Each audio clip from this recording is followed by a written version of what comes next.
What's going on, all you wonderful A-plushers out there? It is I, Stuart, here once again to give you guys another Kamen Rider Saber review. This time, of course, we are going to be taking a look at episode number 30. And guys, another really cool episode that we had going on this time. It definitely took a little bit of time for it to really pick up, but once it picked up, oh boy, did shit hit the fan in this episode. So with that all being said, let's break this episode down and get right into it.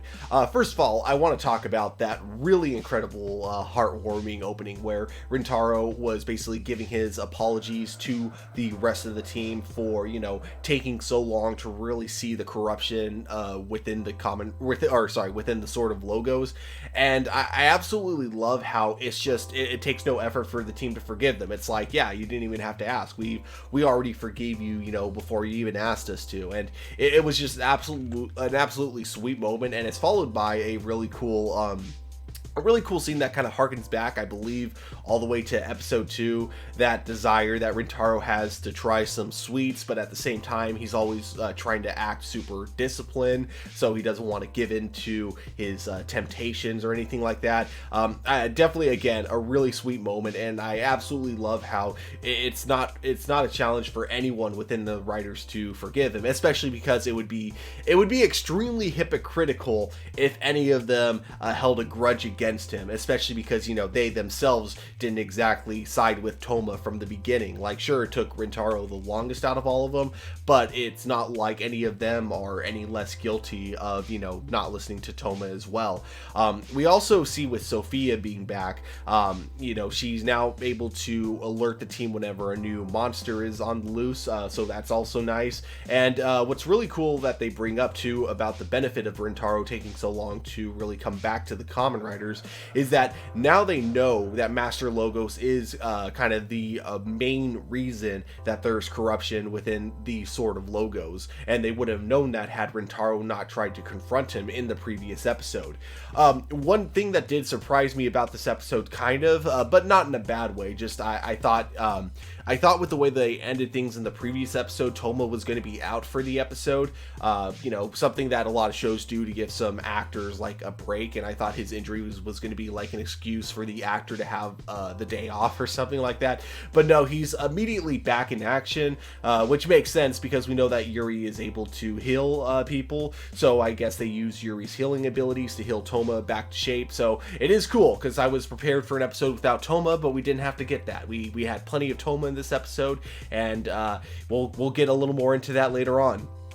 But we cut to May, who says that she has a surprise for the rest of the team, and we see her working on, I believe, like little pins that have each of the different like members of the Kamen Riders like on them. It was hard to see for sure because immediately it's you know, cut to her looking up in the sky and seeing like another portal into the you know, fantasy world, which is something that we saw her do in a few episodes prior, which, you know, of course, if you had seen any of the episodes before that, usually indicates that whoever sees like these creatures is going to be the next one who gets turned into the monster of the week. So it had been something that had been built up for a little bit, but yeah, anyways, May ends up becoming the new monster of the week.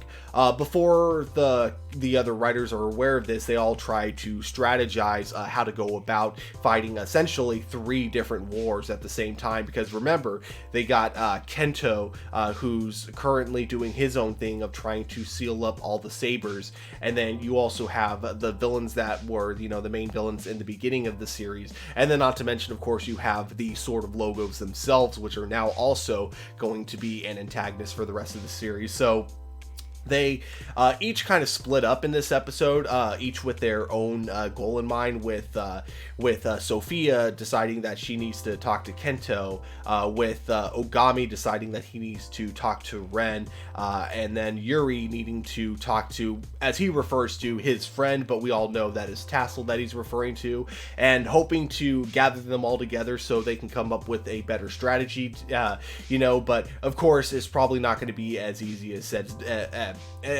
they think anyways, because we as the audience know that Tassel has gone missing, like the master logos did something to him. Like, we're still not 100% sure what it was, but we know that he did something. So now Tassel's no longer in his area.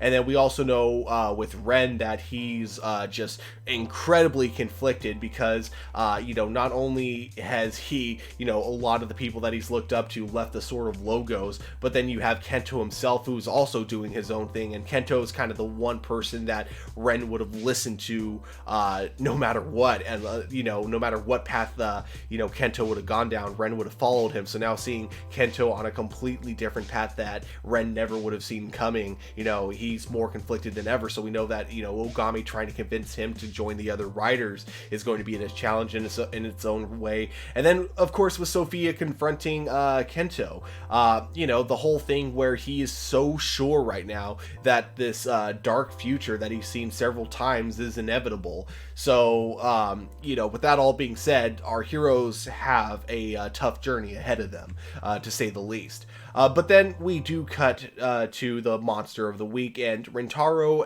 and Toma are the ones, of course, who are left to defend the city. But as Rintaro is about to, separate the monster of the week from the civilian that he's taken over, he discovers that the civilian has a keychain that has people's, I'm just going to call it their souls, although it might be like their physical bodies within the keychains as well. It's hard to say. But essentially there's people all around her, so they can't exactly strike her down without harming these civilians, which makes this a really big challenge.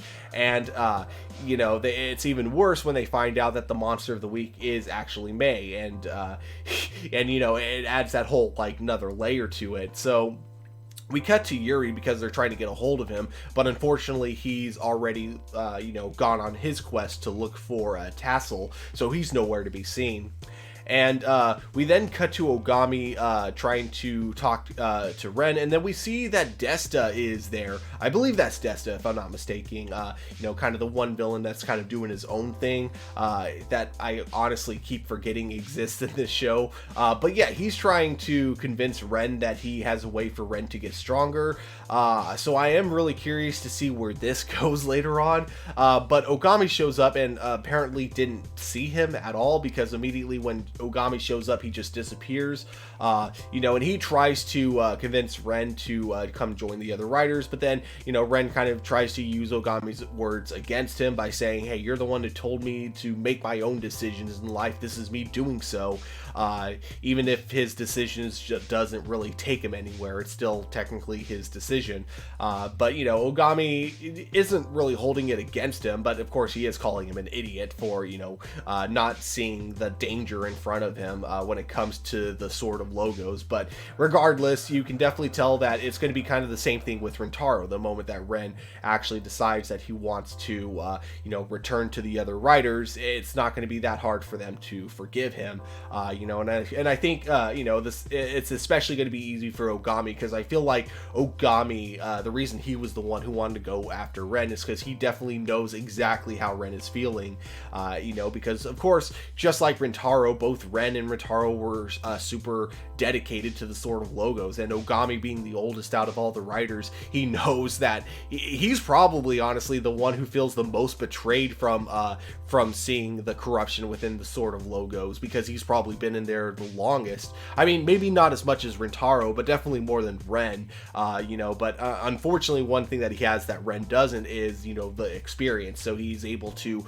open his mind a lot more than Ren is, whereas Ren is still very relatively young. So the indoctrination that happened with him within the Sword of Logos is going to be a much bigger challenge to kind of get rid of, or I guess it's just going to be a lot more of a challenge for them to really open Ren's mind up and get him to, join the other riders in their fight against the Sword of Logos.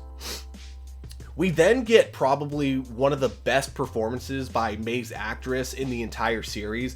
The devastation in her eyes when she realizes that she's become the monster of the week and that she is actually hurting people. Her performance in this was actually incredible, and Rintaro feeling absolutely helpless to save her, because he can fight the monster of the week that she turns into, but he can't separate him the same way Yuri and Toma can.